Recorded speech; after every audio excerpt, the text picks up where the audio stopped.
बात करते हैं मुख्यमंत्री योगी की। औरंगजेब प्रेमियों को मुख्यमंत्री ने दो टूक सुनाई है और ये कहा कि आक्रांताओं का महिमा मंडन नहीं होना चाहिए। आक्रांता का महिमा मंडन जो है करना देशद्रोह है। मुख्यमंत्री की ओर से साफ साफ ये कहा गया है। बहराइच में बोलते हुए मुख्यमंत्री ने यह कहा साफ साफ कि ऐसे लोगों का, ऐसे जो देशद्रोही हैं उनको भारत स्वीकार नहीं करेगा। और उनकी ओर से यह भी कहा गया कि जो औरंगजेब प्रेमी है अब वो आक्रांताओं का जो है महिमा मंडन कर रहे हैं और ये मान्य नहीं होगा। क्या कुछ कहा गया उनकी ओर से, सुनाते हैं आपको। जब भारत की सनातन संस्कृति और भारत की परंपरा का गुणगान दुनिया कर रही है, उन स्थितियों में किसी भी आक्रांता को महिमा मंडन नहीं करना चाहिए।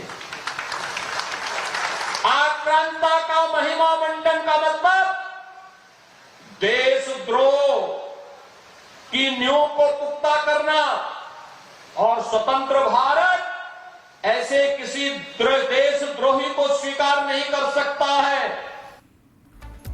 और अब अगली खबर आपको नागपुर से बताते हैं, जहां पर आज कर्फ्यू में ढील मिल सकती है। थोड़ी देर में कर्फ्यू में ढील का फैसला ले सकती है नागपुर की पुलिस। आज पुलिस आयुक्त ने समीक्षा बैठक भी ली है और बैठक में सुबह 11 बजे से दोपहर 3 बजे तक ढील देने पर सहमति बनी है। तो इसका ऑफिशियली ऐलान अब से थोड़ी देर में किया जा सकता है।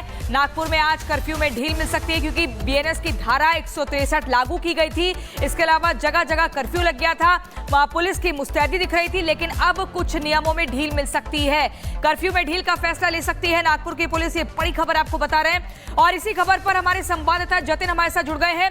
जतिन, अब से कुछ देर बाद ऑफिशियली ये अनाउंसमेंट हो सकता है कि कुछ जगहों पर कर्फ्यू में ढील दी जा सकती है नागपुर पुलिस द्वारा। तो कौन कौन सी वो जगह होगी और ढील किस पैमाने पर दी जाएगी?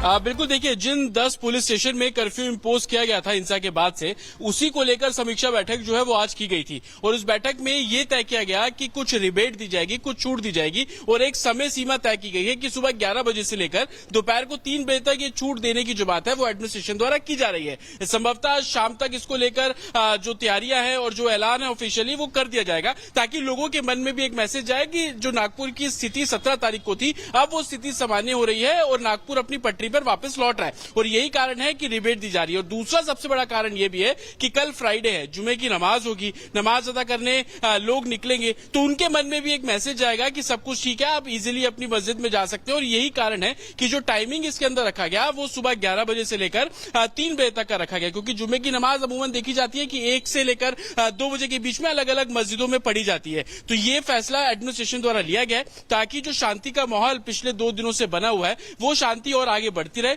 लोगों में कॉन्फिडेंस आए, लोग अपने आप को सेफ फील करें। और कर्फ्यू एक शब्द ऐसा है जिसको लेकर लोग तरह तरह के विचार करते हैं, लेकिन कल सभी ने देखा कि कैसे कमिश्नर नागपुर खुद ग्राउंड पर पहुंचे, उन इलाकों में पहुंचे जहां पर हिंसा हुई, उन्होंने हर सिचुएशन को रिव्यू किया। और उसके बाद आज सुबह जो बैठक की गई उसमें यह फैसला लिया गया कि रिबेट जो है वो दी जाएगी, लेकिन रिबेट कर्फ्यू को लेकर एक समय सीमा के तौर पर दी जा रही है। हालांकि अब देखना होगा कि उसके अंदर क्या कुछ प्रतिबंध लगाएंगे, क्योंकि शॉप्स खोलने को ऐसी चांसेस बहुत कम है कि 11 से 3 के बीच में जो दुकानें होंगी वो खुलेंगी उन इलाकों में जहां पर हिंसा हुई थी, जो 10 पुलिस स्टेशन का पूरा जुडिक्शन है। लेकिन ये बात भी बिल्कुल कही जा रही है कि लोग अपने घर से निकल सकते हैं, जो डेली एसेंशियल की चीजें हैं उनकी शॉप्स खोलने की जो परमिशन है वो साफ तौर पर दी जा सकती है। लेकिन तो जतिन की ओर से ये अहम जानकारी दी जा रही है कि किस तरीके से जहां जहां पे भी कर्फ्यू इंपोज किया गया था उसमें धीरे धीरे करके जो राहत है वो दी जाएगी, लोगों को थोड़ा उसको कंफर्टेबल किया जाएगा। हालांकि जो टाइमिंग्स हैं और क्या कुछ इसमें एहतियात बरतने होंगे वो भी तस्वीर निकल के सामने आ जाएगी। लेकिन इस बीच बड़ी बात यहां पर यह है कि जिस तरीके से नागपुर में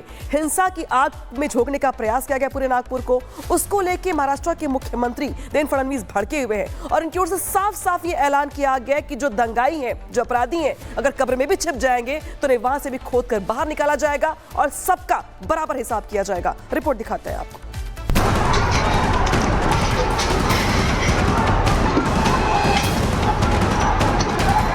4 इंजन की सरकार है भैया, उसके बाद भी इस शहर के अंदर अभी आज तक का इतिहास है वहां दंगा नहीं हुआ।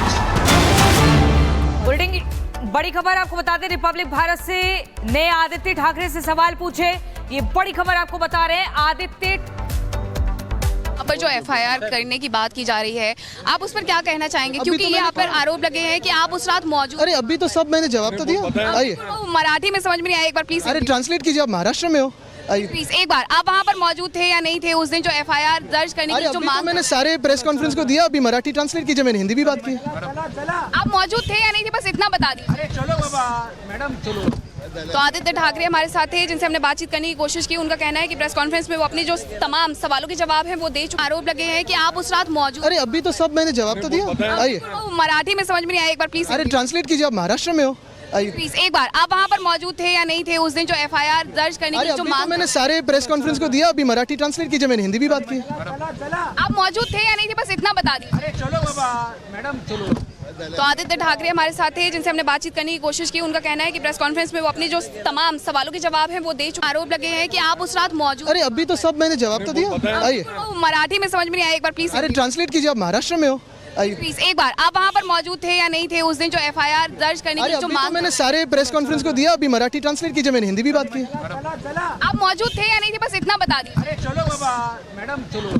तो आदित्य ठाकरे हमारे साथ थे, जिनसे हमने बातचीत करने की कोशिश की। उनका कहना है कि प्रेस कॉन्फ्रेंस में वो अपने जो तमाम सवालों के जवाब हैं वो दे चुके। आरोप लगे हैं कि आप उस रात मौजूद। अरे अभी तो सब मैंने जवाब तो दिया। आइए। तो मराठी में समझ में नहीं आया, एक बार प्लीज। अरे ट्रांसलेट कीजिए, आप महाराष्ट्र में हो।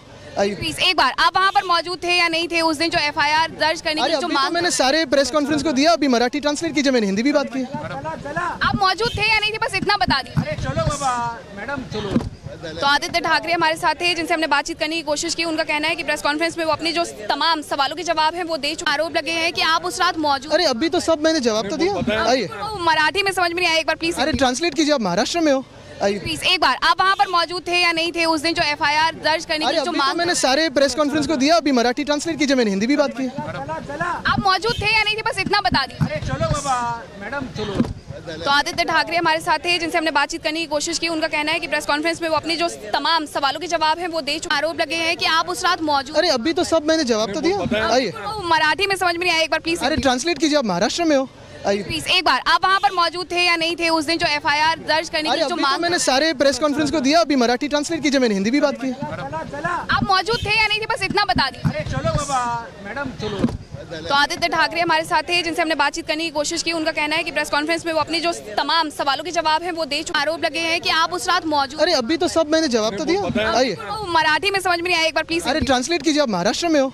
आइए। प्लीज एक बार, आप वहाँ पर मौजूद थे या नहीं थे उस दिन जो एफआईआर दर्ज करने की जो अभी तो मांग? मैंने सारे प्रेस कॉन्फ्रेंस को दिया, अभी मराठी। इस मुद्दे पर उद्धव ठाकरे कुछ साल पहले कह चुके कि मेरे बेटे को जानबूझकर फंसाने का प्रयास भारतीय जनता पार्टी द्वारा। Very good. एक पॉलिटिकल आरोप नहीं है।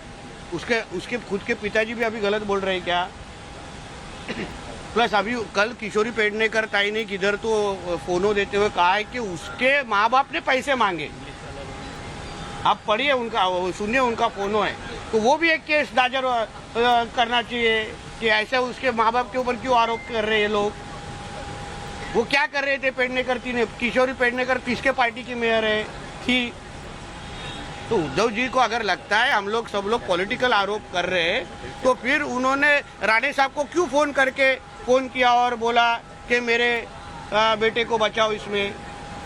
कुल नारायण राणे साहब को फोन किया था, एक नहीं दो बार किया था। आपको भी दो बेटे हैं, मेरे बेटे से कुछ हुआ रहेगा गलती तो उनको बचा लो आप। गुहार लगाई थी राणे साहब को। पूछिए राणे साहब को, राणे साहब ने ऑन रिकॉर्ड कहा है मैं उन्हीं का बेटा हूँ। सर आता आदित्य ठाकरेंनी प्रतिक्रिया दिली आहे त्यामुळे हे देखील सातत्याने आम्हाला बदनाम करण्याचा प्रयत्न केला जातोय। हे सगळं प्रकरण जे आहे आदित्य, आपसे सिर्फ एक सवाल करना चाहूंगी। आप पर जो एफआईआर करने की बात की जा रही है, आप उस पर क्या कहना चाहेंगे? क्योंकि ये आप पर आरोप लगे हैं कि आप उस रात मौजूद। अरे अभी तो सब मैंने जवाब तो दिया। आइए। तो मराठी में समझ में नहीं आया, एक बार प्लीज। अरे ट्रांसलेट कीजिए, आप महाराष्ट्र में हो। आइए। प्लीज एक बार, आप वहाँ पर मौजूद थे या नहीं थे उस दिन जो एफआईआर दर्ज करने की जो अभी तो मांग? मैंने सारे प्रेस कॉन्फ्रेंस को दिया, अभी मराठी ट्रांसलेट कीजिए, मैंने हिंदी भी बात की। आप मौजूद थे या नहीं थे, बस आदित्य, आपसे सिर्फ एक सवाल करना चाहूंगी। आप पर जो एफआईआर करने की बात की जा रही है, आप उस पर क्या कहना चाहेंगे? क्योंकि ये आप पर आरोप लगे हैं कि आप उस रात मौजूद। अरे अभी तो सब मैंने जवाब